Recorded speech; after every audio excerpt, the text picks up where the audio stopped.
Hello students, today we discuss about sexual cycle.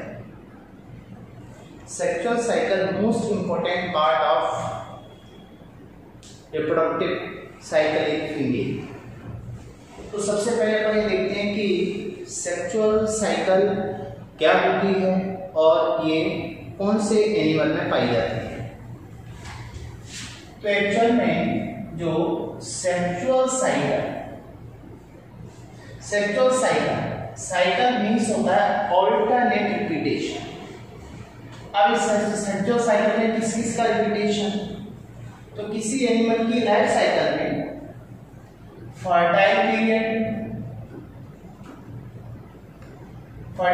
का मतलब है कि इस पीरियड में एनिमल अपने आप को प्रिपेयर करता है for the fertilisation and pregnancy.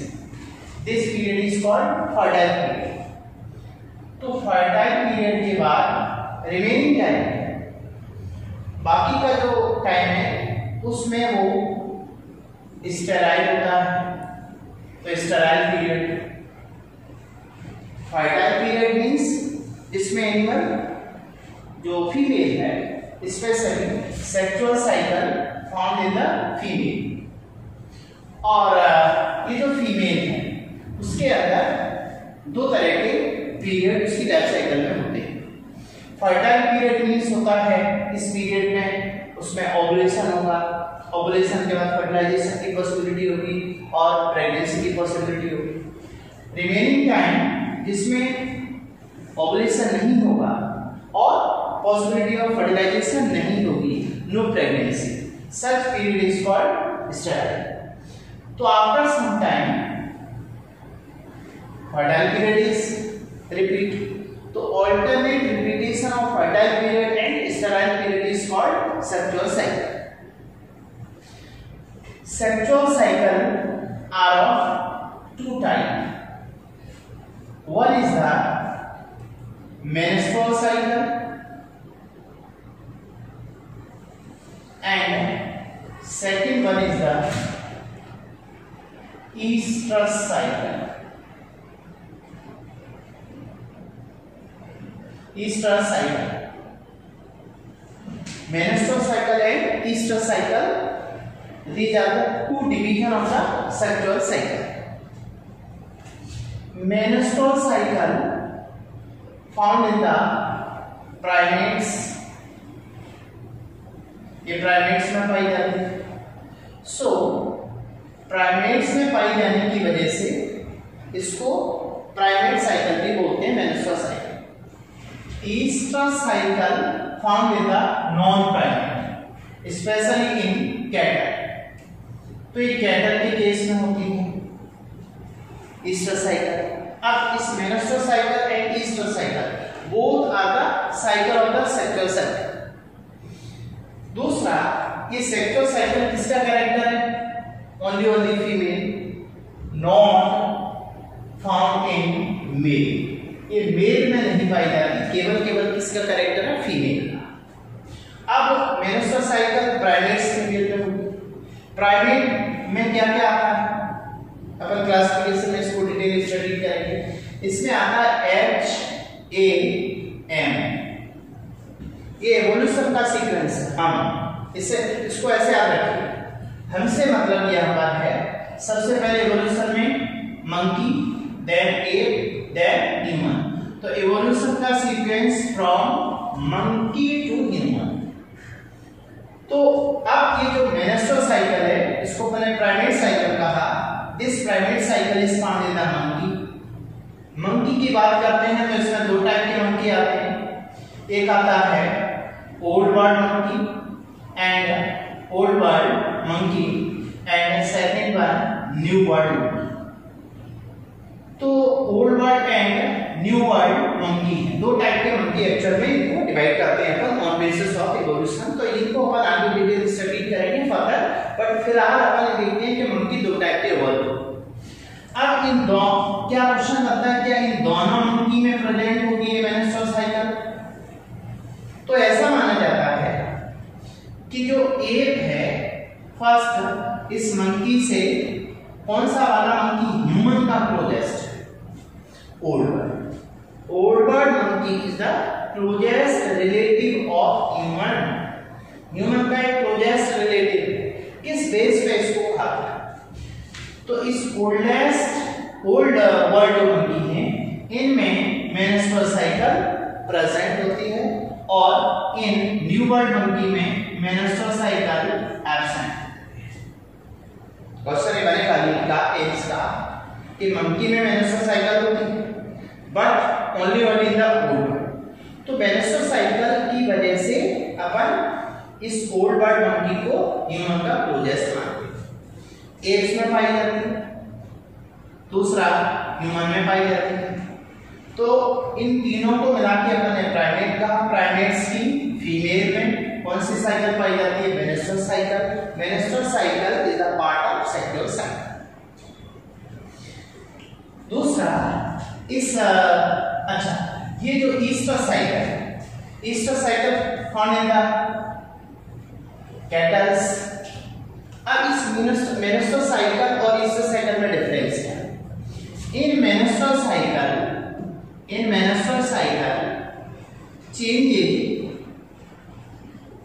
changes occur in ovary, जिसको अपन ओवेरियन साइकिल बोलेंगे, and second one change in uterus. Uterus में स्पेशल एंडोमेट्रियम। और दूसरा इसमें ब्लीडिंग प्रेजेंट होती है। मेंस्ट्रुअल साइकिल में यूटेरस थिकनेस बढ़ती है, यूटेराइन बेड बनता है एंडोमेट्रियम की थिकनेस से, और वो बाद में फर्टिलाइजेशन नहीं हुआ ब्लीडिंग, तो bleed out, bleeding found in the menstrual cycle. But अब अपन कैटल्स में देखते हैं। कैटल में ईस्टर साइकिल, तो इसमें चेंजेस अकर इन ओवरी, तो चेंजेस आएगा ovarian cycle, ovary, fallopian tube, uterus, also in vagina. तो वेजाइनल स्मीयर का एग्जामिन करके ध्यान देना, वेजाइना का जो सीक्रेशन है this is called vaginal smear. Vaginal smear को एग्जामिन करके उसमें सेल का टाइप देखकर अपन पता लगाते हैं कि कैटल ईस्टर साइकिल की किस स्टेज में है। तो इसमें चेंजेस अपन को ध्यान रखना है, कौन कौन से केस में हुए, कहाँ पे हुए। इसमें changes ovarian cycle, ovarian change होगा, यूट्राइन साइकिल, यूट्रस में चेंज होगा, एंडोमेट्रियम थिकनेस बढ़ेगी, ब्लीडिंग होगी। इसमें 4 जगह का चेंजेस होगा, बट मोस्ट इंपॉर्टेंट इसमें ध्यान रखना है not bleeding, no bleeding.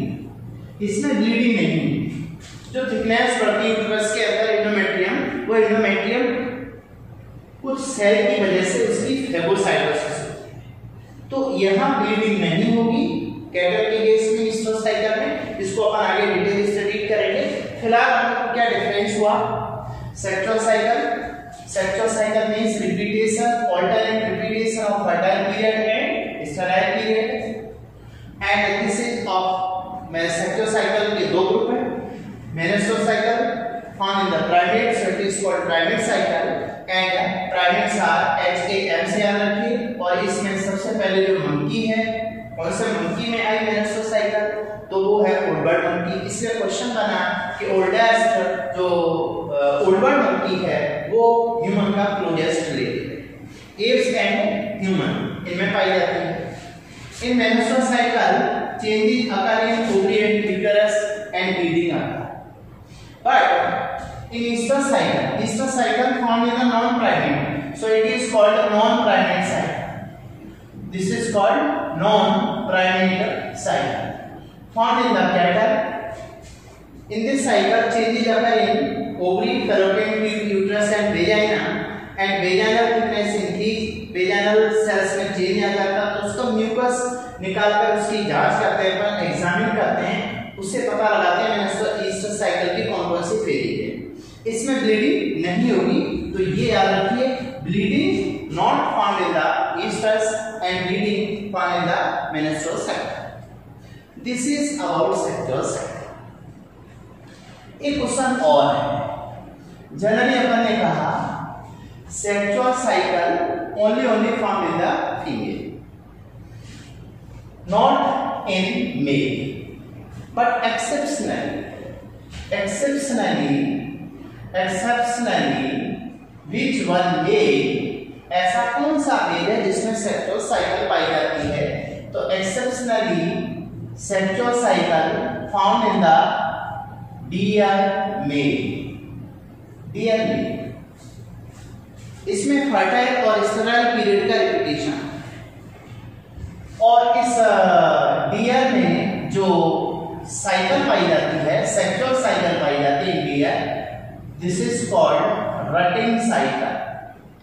This cycle is also named rutting cycle. तो एक्सेप्शनली याद रखिए, ऐसा कौन सा मेल जिसमें सेक्सुअल साइकिल पाई जाती है? तो आंसर आएगा इसमें डियर।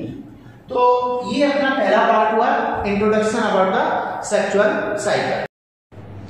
अब इस सेक्सुअल साइकिल का जो फर्स्ट साइकिल है मेंस्ट्रुअल साइकिल। तो अब अपन इस मेंस्ट्रुअल साइकिल को डिटेल देखते हैं। बच्चों, इसमें सबसे इंपॉर्टेंट पार्ट इस साइकिल का है। ये साइकिल यदि अपन को समझ आती है तो अपने को इस एग्जाम के साथ साथ यदि आप मेडिकल में जाते हैं, नीट को फाइट करके, एम्स को फाइट करके, तो फर्स्ट ईयर या आगे आप देखेंगे इस साइकिल का बहुत इंपॉर्टेंट है, और ये कैसे चेंजेस होते हैं ओवरी के अंदर और यूट्रस, और आपकी एनसीईआरटी में भी इसका डायग्राम दिया है। मोस्ट इंपॉर्टेंट क्वेश्चन आएगा, आपको हर हाल में इसे समझना है और मेरी हर एक बात पे ध्यान देना है, नोट्स साथ में तैयार करना है। तो अब अपन इसमें देखते हैं menstrual cycle. Menstrual cycle also called primate cycle। Short में इसको अपन MC से रिप्रेजेंट करते हैं, menstrual cycle is equal to MC। Okay, तो मेंस्ट्रुअल साइकिल एक्चुअल में क्या है? सबसे पहले अपन देखते हैं कि इसमें मेंस्ट्रुअल साइकिल में कितने डेज की, फर्स्ट कौन कौन से डेज की साइकिल हो सकती है? तो मोस्ट कॉमन डेज वाली साइकिल जो होती है वो होती है 28 डेज साइकिल। दूसरा, इसके अलावा इसमें 28 डेज के साथ साथ में दूसरे डेज हो सकते हैं, 26 डेज साइकिल हो सकती है, 30 डेज साइकिल हो सकती है। तो अपन को देखने को जनरली क्या मिलता है? 26, 30 and most common 28 days cycle. इसमें अपन को थोड़ा सा याद रखना है, जैसे अपन समझने के लिए यहां पर, जैसे अपनी मान लीजिए फर्स्ट कॉमन ये first day and this one 28। इनमें से जो this is day of ovulation और ये होता है 14th डे, 28 डेज की साइकिल। तो इसमें day of ovulation most common 14। मान लो ये साइकिल 26 डेज की या फिर 30 डेज साइकिल, तो इसमें डे ऑफ ओवुलेशन क्या हो सकता है? ये कभी कभी आता है और अपन यहाँ पे गलती करते हैं, तो ध्यान रखना 26 डेज साइकिल। तो अपन को करना क्या है? जो अपना 26, 28, 30 इस साइड से अपन को 14 कम कर देना, इधर से अपन को 14 लेना है। अब मान लीजिए 14 हुआ, ये डे 14 रिमेनिंग हो गया और इसमें भी 14 हो गया, 14 डे। तो 14 प्लस 14 ये 14 ले जाओगे। अब इस 26 में मतलब 14 अपन इसे रिड्यूस करते हैं, माइनस करते हैं, तो रिमेनिंग बच गया 12। तो 12 डे, इसमें 12th डे 12वें दिन ओवुलेशन होगा 20 डेज आएगा। अब बताओ 30 डेज में क्या होगा? 14 माइनस किया, रिमेनिंग कितना बचा? 16। तो 16th डे ऑफ ओवुलेशन। तो on an average 12 to 16 days को अपन मानते हैं इन दिनों के बीच में ओवुलेशन होगा, और ये साइकिल इन दिनों में हो सकती है। इसके अलावा एबनॉर्मल भी हो सकती है, वो डिपेंड करता है हार्मोनल इम्बैलेंस, बट नॉर्मल इसमें मोस्ट कॉमन कौन सी होती है? 28 डेज साइकिल। अब इस साइकिल में फर्स्ट 5 डेज, चाहे ये साइकिल इसके first 5 days bleeding day, first 5 day bleeding day, first 5 days bleeding day. तो इस साइकिल में अपन देखते हैं कि 1 to 5 डे, फिफ्थ ये डे ऑफ ब्लीडिंग, इन दिनों में क्या होती है? ब्लीडिंग होती है। उसके बाद में अपन देखते हैं आगे इसकी जो फेज, तो ब्लीडिंग जिस फेज में होती है उस फेज को बोलते हैं मेनस्ट्रुअल फेज। कौन सा? मेनस्ट्रुअल फेज, ब्लीडिंग वाली फेज। और ये जो मेनस्ट्रुअल फेज, इस फेज में टाइम कितना लगा? 1 to 5।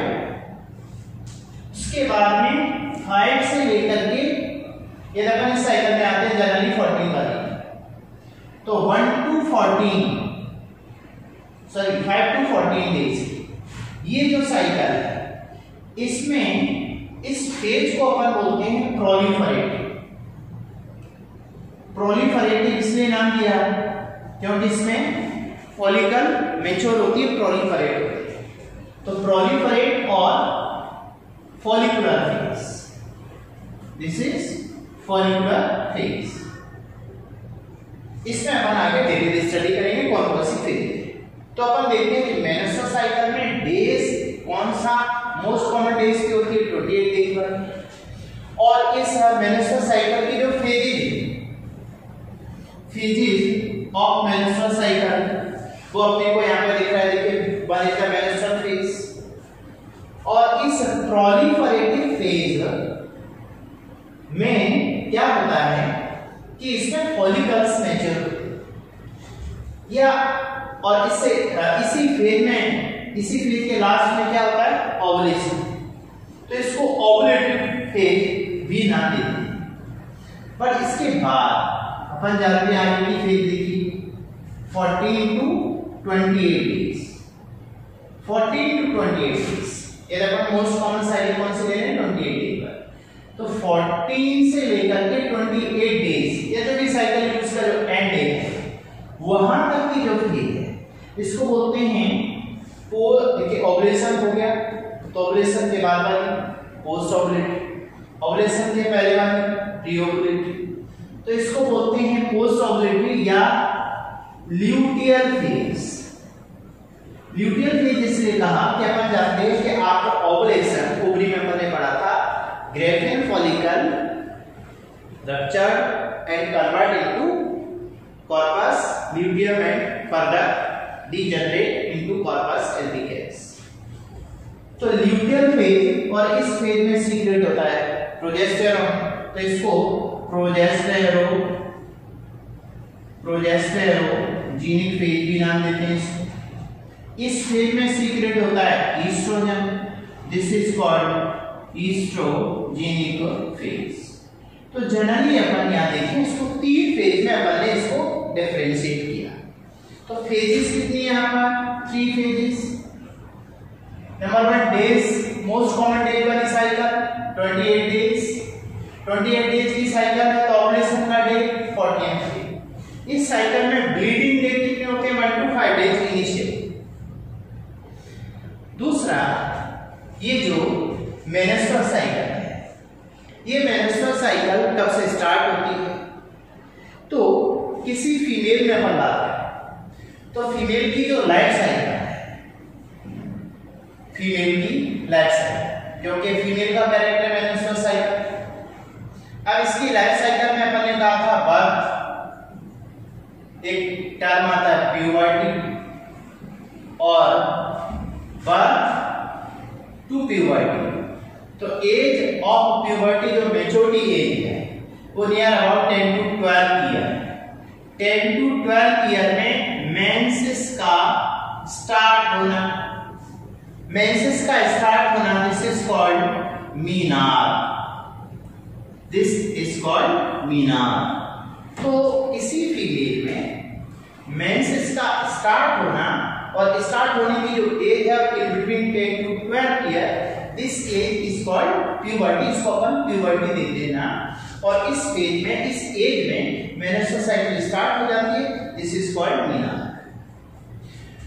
अब मीनार के बाद में अब इस फीमेल में देखिए 10 to 12 डेज, ये इसकी लाइफ साइकिल में नियर अबाउट 45 to 50 ईयर, 45 और 50 ईयर के बीच इस स्टेज तक लाइफ में, इस एज तक चले।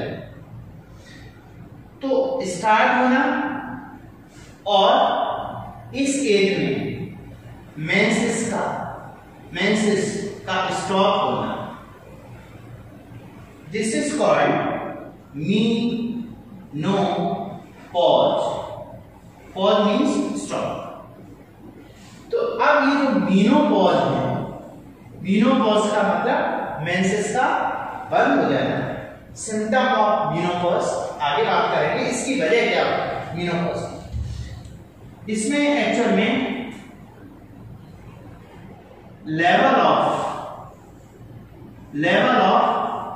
Oestrogen rapidly decrease, estrogen level decrease होने की वजह से मीनोपॉज हो जाता है। उससे बॉडी में बहुत सारे चेंजेज आते हैं, मूड चेंज हो जाता है, बिहेवियरल हार्मोनल की वजह से बिहेवियर चेंज हो जाता है, हॉट फ्लशेस, उसे हॉट फीलिंग होती है, मींस उसको बॉडी के अंदर चेंजेस फील होते हैं। बट अपने को टर्म देखना है, मेंसेस का स्टार्ट होना मीनार, मेंसेस का स्टॉप होना मीनोपॉज, और menarche to menopause, this period is called fertile period, fertile period.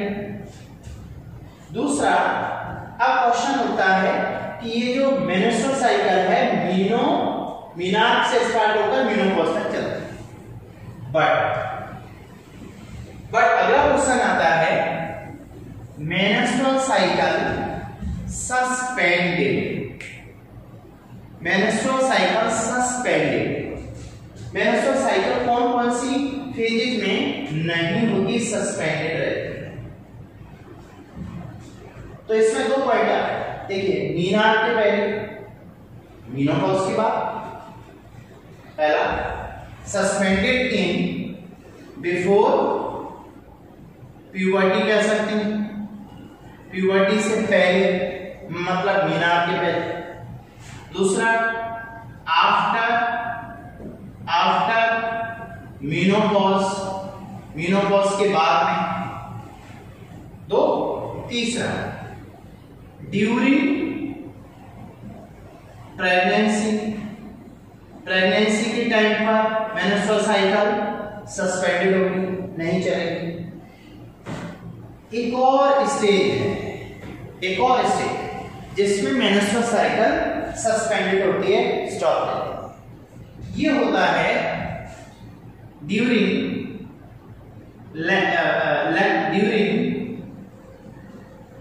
Lactation. What do lactation, ये पहले तुम्हारा इंट्रोड्यूस किया था। लैक्टेशन मीन्स जैसे यहां पर प्रेगनेंसी कंप्लीट हुई, प्रेगनेंसी कंप्लीट होने के बाद में बर्थ टू 6 मंथ, ये वाला लैक्टेशन। लैक्टेशन मीन्स जब ब्रेस्ट फीडिंग कराएगी फीमेल, और वो अप्लाई कब से होता है, from birth to 6 month, birth से लेकर के 6 मंथ, बर्थ टू 6 मंथ ये एप्लीकेबल होता है। तो इस पीरियड में भी मेंस्ट्रुअल साइकिल सस्पेंडेड होगी और इसको बोलते हैं लैक्टेशनल एमिनोरिया। ये वर्ड अपन ने पहले भी दिया था, लैक्टेशनल एमिनोरिया। एमिनोरिया, एमिनोरिया का मतलब है मेंसेस का बंद होना, कॉल्ड एमिनोरिया। एमिनोरिया किसकी वजह से है? Due to lactation. तो लैक्टेशन पीरियड मींस कब से? From birth to 6 month. तो 4 ऐसी स्टेजेस हैं लाइफ की जहां पर मेंस्ट्रुअल साइकिल सस्पेंडेड होगा। ओके, तो this one is the introduction about menstrual cycle, days of the menstrual cycle and phases of the menstrual cycle. इन फेजेस को अपन देखें तो इसको अपन डायग्राम से इस तरह से रिप्रेजेंट कर सकते हैं। This is the cycle, cyclic representation. इसमें देखिए ये एक्चुअल में यहाँ पर एक साइकिल को रिप्रेजेंट किया जाए जिसमें अपन को इस साइकिल के थ्रू अपन देखें कौन कौन सी स्टेजेस हैं। तो इस साइकिल में देखिए फर्स्ट यहां से मान लीजिए स्टार्ट होती है और ये साइकिल फर्स्ट मान लीजिए इस पीरियड, इसके बाद में ये पीरियड मान लीजिए फर्स्ट डे है, ये 5th डे है और ये 14th डे है। एंड लास्ट दिस वन 28 और इसमें अपन रिप्रेजेंट कर सकते हैं इसको 24th। देखिए क्या है इस पीरियड में 1 to 5 डे, इस पीरियड में एक्चुअल में क्या होती है? This period represent to bleeding. अपन ने कहा था इस मेंस्ट्रुअल साइकिल के कितने फेजेज हैं? 3, बट इसको अपन थोड़ा और भी डिवाइड कर सकते हैं 4 phases. First phase 1 to 5 days, last 4th day, sometime 4 or sometime 5. In this period, in this phase क्या क्या होगा? इसमें देखिए इसमें ब्लीडिंग होगी और ब्लीडिंग के साथ साथ में इसमें जो स्ट्राइटम फंक्शनल, अभी अपन इस पर बात करेंगे। Stratum functional part of endometrium bleed out sluggishly. दूसरा, इसके बाद फिर क्या होता है कि इस फेज में low level of estrogen, most important part in this phase, low level of estrogen and progesterone. अभी अपन डिटेल स्टडी देखेंगे इसमें क्या है। And 5 to 14 days this phase is called follicular phase. देखिए इसमें क्या था? ओवरी के अंदर अपन ने कहा था this one is the primordial follicle. Primordial follicle convert into ये बहुत सारी फॉलिकल होती है इस टाइप की primordial follicle. 30 follicle convert into primary follicle. These are the primary follicle and अब अपन ऐसा बोलते थे 6 to 12 primary follicle convert into 1 to 2 secondary follicle. ये सेकेंडरी फॉलिकल कन्वर्ट होती है 1 to 2 और इन्हीं से कन्वर्ट होती है Graafian follicle. This one is the Graafian follicle and इसके अंदर साइक्लोसाइट। इसको बोलते थे अपन tertiary major tertiary follicle and इसी को आगे ग्रेफियन फॉलिकल। तो वन ग्रेफियन फॉलिकल, ये सारे चेंजेस किस फेज में हो रहे हैं? Follicular changes. देखिए अपन ने 3 फेजेस की बात की, menstrual phase, bleeding phase, proliferation of the follicle, so it is called follicular phase. आप इस फेज में ग्रेफियन फॉलिकल से क्या सीक्रेट होना स्टार्ट हो जाता है? Estrogen, so it is called estrogenic phase. At the time of ovulation estrogen level increase हो जाता है। अब दूसरा, इस फेज में 2 हार्मोन का और इफेक्ट होता है, FSH एंड LH।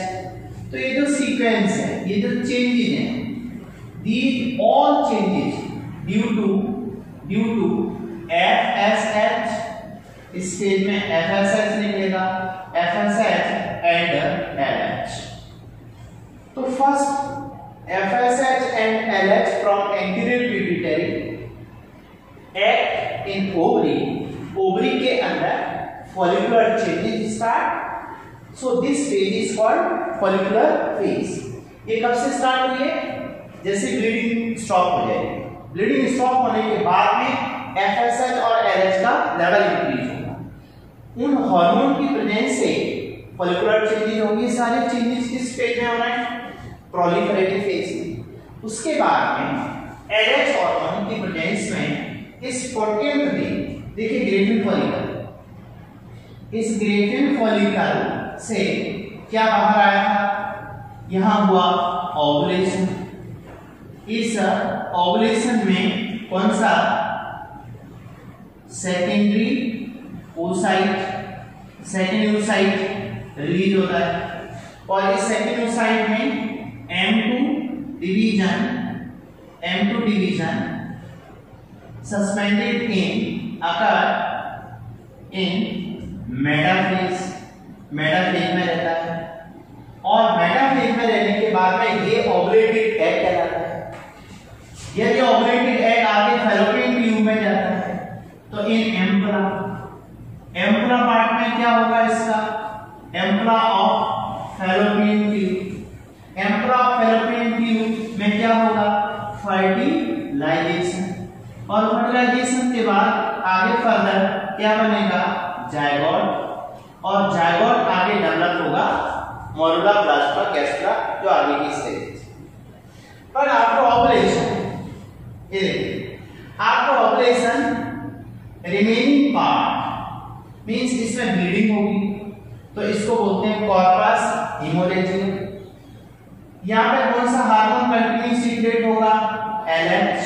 आगे बात करेंगे, अपन डिटेल स्टडी करेंगे।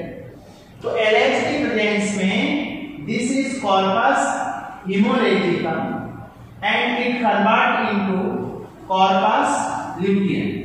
कॉर्पस ल्यूटियम में देखिए ये ब्लड क्लॉट एंड ये follicular cells, this is corpus luteum.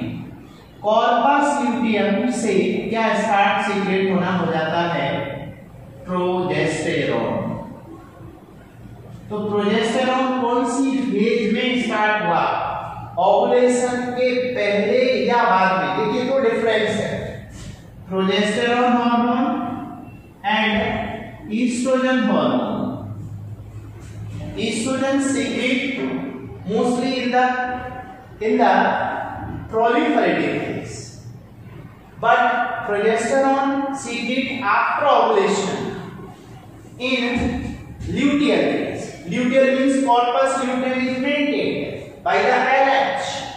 तो LH सर्ज होता है तब ओवुलेशन होता है। इसको अपन अभी हार्मोन में आगे देखेंगे, अभी आपको केवल फेजेस देखनी है। किस फेज में? शॉर्ट में अपन देख रहे हैं क्या क्या चेंजेस हो रहा है, अभी इसको डिटेल देखेंगे। After ovulation corpus hemorrhagicum change into corpus luteum and corpus luteum starts secretion of progesterone and इससे एस्ट्रोजन भी सीक्रेट होगा। बट अभी अपन प्रोजेस्टेरोन की बात करते हैं। कौन? Estrogen and progesterone and estrogen both collectively act on uterine endometrium। देखिए पहले एस्ट्रोजन देखा, तो ईस्ट्रोजन एंडोमेट्रियम में जाएगा, इसके लिए रिसेप्टर्स होते हैं estrogen. Estrogen makes sensitive to endometrium. Estrogen makes sensitive to endometrium. Uterus के अंदर जो एंडोमेट्रियम, उस एंडोमेट्रियम को सेंसिटिव बनाएगा किसके लिए? हार्मोन प्रोजेस्टेरॉन के लिए। सो estrogen and progesterone both collectively act on endometrium and start to proliferate of the endometrium. endometrium को मोटा करेंगे दोनों मिलकर, estrogen and progesterone। याद रखना, ये क्वेश्चन आता है। मान लीजिए क्वेश्चन आपको दिया गया यहाँ पर, क्वेश्चन में लिखा हुआ है नॉन ईस्ट्रोजेनिक एंडोमेट्रियम, मतलब वो एंडोमेट्रियम जिस पर ईस्ट्रोजन का इफेक्ट नहीं है, नॉन ईस्ट्रोजेनिक एंडोमेट्रियम। क्या हाइपरट्रॉफी होगी? क्या वो यूटेराइन बेड बनाएगी? Answer no. जब तक ईस्ट्रोजन एंडोमेट्रियम को सेंसिटिव नहीं करेगा प्रोजेस्टेरॉन के लिए, तो प्रोजेस्टेरॉन वहां पर बाइंड नहीं होगा। सो ईस्ट्रोजन एंड प्रोजेस्टेरॉन बोथ दोनों मिलकर एंडोमेट्रियम को हाइपरट्रॉफी करते हैं। तो अब यूट्रस में एंडोमेट्रियम हाइपरट्रॉफी हो गया, यूट्राइन बेड बन गया। इधर मान लीजिए फर्टिलाइजेशन हुआ, जाइगोट बना, जाइगोट कन्वर्ट इनटू मोलुला। इस मोलुला को फैलोपियन ट्यूब से ट्रांसफर किया जाएगा एंडोमेट्रियम पर, वहां होगा इम्प्लांटेशन। तो इम्प्लांटेशन के लिए कौन सा हार्मोन जरूरी है? प्रोजेस्टेरॉन। मान लीजिए फर्टिलाइजेशन हो गया, एक फर्टिलाइजेशन हो गया तो corpus luteum persist up to pregnancy. पूरे 9 महीने तक ओवरी के अंदर कॉर्पस ल्यूटियम मेंटेन रहेगी और वो कंटिन्यूअस सीक्रेट करेगी प्रोजेस्टेरॉन। प्रोजेस्टेरॉन के सीक्रेट होने से प्रोजेस्टेरॉन, देखिए progesterone and estrogen, progesterone and estrogen both collectively act on endometrium and form uterine bed. This is called uterine bed। uterine bed का मतलब है एंडोमेट्रियम मोटी हो गई, इम्प्लांटेशन के लिए प्रिपेयर हो गई। इम्प्लांटेशन कब हुआ था? After 7th day of fertilisation. Fertilisation होने के बाद 7वें दिन। तो ये प्रिपरेशन होती है यूट्रस के अंदर, एंडोमेट्रियम को सेंसिटिव बनाया जाता है, यूट्राइन बेड बनाया जाता है, यूट्राइन ब्लड में चेंज आएगा। अपन आगे देखेंगे, अभी आप मेरे साथ इसको लेक्चर को ध्यान से सुनते रहिए। अब ये बात पूरी नहीं हुई है, जस्ट इंट्रोडक्शन। अभी अपन डिटेल में जाएंगे, हार्मोन इफेक्ट कैसे होगा। अभी मैं आपको केवल थोड़ा सा इंट्रोड्यूस कर रहा हूं कि जो मेंस्ट्रुअल साइकिल है, उस मेंस्ट्रुअल साइकिल में जो फेजेस हैं उनमें क्या क्या हो सकता है। यूट्राइन बेड बन गया, यूट्राइन बेड बन गया, फर्टिलाइजेशन हो गया मान लीजिए, तो यहाँ पर क्या होगा? इम्प्लांटेशन। और इम्प्लांटेशन का मतलब है कि आगे प्रेगनेंसी हो गई, प्रेगनेंसी हो गई तो कॉर्पस ल्यूटियम मेंटेन होगी, और प्रेगनेंसी है तो प्लेसेंटा बनेगा। प्लेसेंटा से कौन सा हार्मोन निकला था? पिछले लेक्चर में अपन ने कहा था which hormone maintain corpus luteum? HCG, human chorionic gonadotropic hormone secrete out from placenta. तो प्लेसेंटा से सीक्रेट होने वाला HCG। HCG क्या करेगा? HCG, ये HCG एक्चुअल में इसको इस कॉर्पस ल्यूटियम को मेंटेन करेगा और कंटिन्यूअस सीक्रेट होता रहेगा प्रोजेस्टेरॉन। इफ फर्टिलाइजेशन नॉट, मान लीजिए फर्टिलाइजेशन नहीं हुआ तो धीरे धीरे प्रोजेस्टेरॉन का लेवल इंक्रीज होगा, और प्रोजेस्टेरॉन का लेवल इस 24th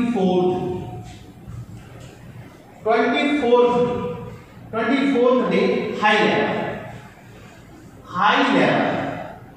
लेवल हो जाएगा किसका? प्रोजेस्टेरॉन का। प्रोजेस्टेरॉन का हाई लेवल होगा तो high level of the progesterone ये क्या करता है? LH को कम करता है। LH की प्रेजेंस भी क्या मेंटेन थी? Corpus luteum. एसिड भी हेल्प कर रहा है, LH भी हेल्प कर रहा है। अब जब LH नहीं होगा तो धीरे धीरे कॉर्पस लुटियम डीजेनरेट होगा। तो 24th डे के बाद डीजेनरेट होना स्टार्ट होती है क्या कॉर्पस लुटियम। देखिए कॉर्पस लुटियम का बनने का डे क्या होगा, जिस दिन ओवुलेशन हुआ, अपन ने कहा ओवुलेशन का हो रहा है 40th डे ओवुलेशन हुआ, तो इसके आफ्टर ओवुलेशन 9 जिस दिन ओवुलेशन हुआ उसके 9 दिन बाद, जिसमें 9 इंक्लूड कीजिए, कितना हो रहा है 14 प्लस 9 नियर अबाउट 23 हो रहा है। 23 और 24th day high level of the progesterone हो गया, कॉर्पस लुटियम टोटली फंक्शनल है और इस स्टेज में सीक्रेट होता है प्रोजेस्टेरोन। अब उसके बाद में प्रोजेस्टेरोन का हाई लेवल होने से 24th डे के बाद तो 24, 25, 26, 27 डे आते आते ये हाई लेवल, उसकी वजह से LH कम हो जाता है और LH कम होने से corpus luteum degenerate and convert into corpus albicans. अब आप कॉर्पस एल्बिकेंस बन गया होगी क्या, उधर कॉर्पस लुटियम डीजेनरेट हो गई, बाद में जाकर के कॉर्पस एल्बिकेंस भी डीजेनरेट हो जाएगा। जैसे कॉर्पस लुटियम डीजेनरेट हुई थी तो प्रोजेस्टेरोन लेवल लो। अब आप देखिए 28th डे में अपन बात करें तो प्रोजेस्टेरोन लेवल 0 हो जाए, सबसे रीच हो जाए। और प्रोजेस्टेरोन लेवल जैसे ही देखिए लो होता है तो low progesterone, this is most important part. Low progesterone का होगा 28 डे एंड में। तो जैसे ही प्रोजेस्टेरोन लेवल लो होगा, प्रोजेस्टेरोन क्या कर रहा था और एंडोमेट्रियम को मेंटेन कर रहा था, तो इससे स्टार्ट हो जाएगी स्लगिंग, एंडोमेट्रियम ब्रेक होने लगेगा, बताएंगे आगे। और लो लेवल ऑफ द प्रोजेस्टेरोन, इसकी वजह से ये स्टिमुलेट करेगा,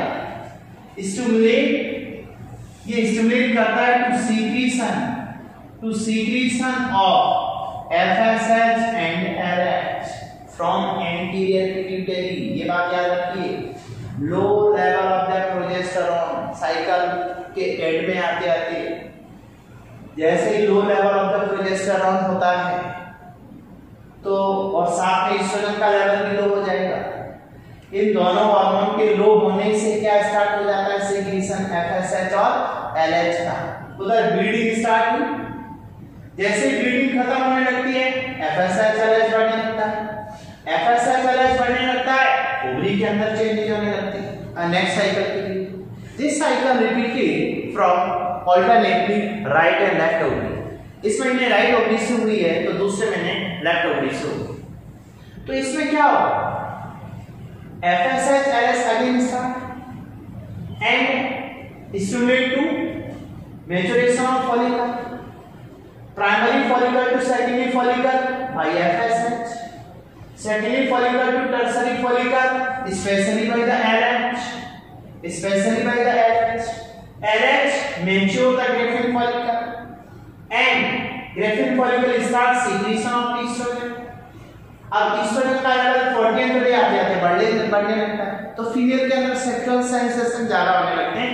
oestrogen is the sex hormone of the female.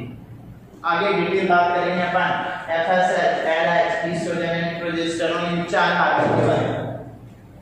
उसके बाद जब एस्ट्रोजन का लेवल हाई होने लगता है तो high level of the estrogen enable the secretion of FSH and stimulate to LH maintain है, LH इसलिए मेंटेन है और LH जैसे ही बढ़ता है वैसे ही LH की वजह से ओवुलेशन होता है, उसकी वजह आगे बताएंगे। प्रोटीओलिटिक एंजाइम सीक्रेट होने लगते हैं, कोलेजिनेज, उसकी वजह से जो थीका एंटाना थीका लेयर ओवरी का ट्यूब का एल्ब्यूजिनिया ये रप्चर हो जाता है। साथ में जो एंट्रम है उसमें फ्लूइड भरने लगता है तो प्रेशर एक्सर्ट होता है बाहर की तरफ, सेंट्रल साइड ओवुलेट हो जाता है 40th डे, सिलोमिक कैविटी में गिरता है पेरिटोनियल कैविटी। उसके बाद फैलोपियन ट्यूब का इन्फेंटिबुलम वहां से निकलकर एब्डोमेन तक आता है, this is the common site of fertilisation. Fertilisation हो गया तो जायगोट बन जाएगा। अब जायगोट का बना हुआ ओवुलेशन हम लोग 48 डे को, तो ओवुलेशन के बाद में जो अपना सेकेंड साइट जो एंट्रो डिवीजन की मेटाफेज में है, ये तभी कंप्लीट होगा जब इसे स्पर्म टच करेगा, मतलब at the time of fertilisation complete होगी oogenesis। मान लीजिए फर्टिलाइजेशन हो जाता है तो आगे देखिए अगली फेज जो है जो 48 के बाद ओवुलेशन का कौन सी फेज है? ल्यूटियल फेज और प्रोजेस्टेरोन फेज। इस फेज में क्या है? कॉर्पस ल्यूटियम मैच्योर हो रही है, प्रोजेस्टेरोन लेवल बढ़ रहा है, यूट्राइल बैग बनाया जा रहा है in presence of progesterone and estrogen. उसके बाद में इम्प्लांटेशन हो जाएगा, आगे फर्दर डेवलपमेंट चलेगा। इम्प्लांटेशन के बाद में देखिए ये जायगोट, ये जो इम्प्लांटेशन के बाद में जायगोट कन्वर्ट इनटू मोरुला, यहां पर सॉरी पहले जायगोट से क्या बनेगा? मोरुला। मोरुला के बाद में ब्लास्टा स्टेज आएगी, इस ब्लास्टा स्टेज का क्या होगा? इम्प्लांटेशन। ये फर्दर चेंज इनटू गैस्ट्रोला, और गैस्ट्रोला के बाद में आगे इसमें फ्रीजर में लग जाए, फॉर्मेशन होगा, बॉडी बनेगी, बर्थ होगा आफ्टर 9 मंथ। ये फर्टिलाइजेशन होता है तो पूरी प्रेगनेंसी में क्या मेंटेन रहती है? कॉर्पस लेती है, नहीं होता तो 48 डे आते आते लेवल बढ़ने लगता है progesterone. High level of the progesterone inhibit the LH, इसकी वजह से कॉर्पस ल्यूटियम डीजेनरेट होने लगता है, प्रोजेस्टेरोन लेवल धीरे धीरे कम होने लगता है। कम होने लगता है तो लो लेवल हो जाता है 28 डे आके। जैसे लो लेवल हुआ तो एंडोमेट्रियम जो यूट्राइल बैग बनाता है वो स्लगिंग होने लगती है, ब्लीडिंग स्टार्ट हो जाती है। ब्लीडिंग स्टार्ट होने का मतलब है कि आगे प्रोजेस्टेरोन लेवल लो हो गया, जैसे लो होने लगता है वैसे स्टार्ट हो जाता है एफएसएच और एलएच का secretion. This is the general introduction of the menstrual cycle.